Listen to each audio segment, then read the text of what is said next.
500 iscrizioni in poco più di mezz'ora. Il progetto Ci sto a fare fatica arriva alla sua nona edizione ed è pronto ad ospitare migliaia di ragazzi. Ci sto a fare fatica è un progetto che coinvolge i ragazzi dai 14 ai 19 anni nel tempo estivo, quindi alla fine della scuola, a partire dal 10 giugno nel territorio bassanese e dintorni, fino a fine luglio. E è un progetto che coinvolge appunto i ragazzi nel darsi da fare sporcandosi le mani, tra virgolette, quindi aiutando il proprio comune di residenza e a mettersi a fare dei piccoli lavoretti di manutenzione. È un'iniziativa nata nel Bassanese nel 2016, esportata oggi in mezza Italia. Sono 8 regioni in tutto quest'anno che partecipano, con l'ipotetica partecipazione di 8.500 ragazzi circa. 1040 solamente nell'area pedemontana, da Colceresa a Mussolente, da Valbrenta a Rossano Veneto, in tutto sono 16 comuni. I ragazzi scelgono il progetto probabilmente anche per formarsi da un punto di vista di competenze di base su lavoretti che possono poi eventualmente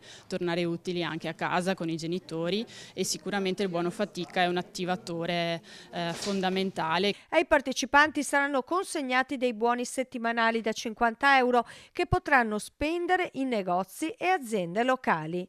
Attenzione però, c'è bisogno di tutor.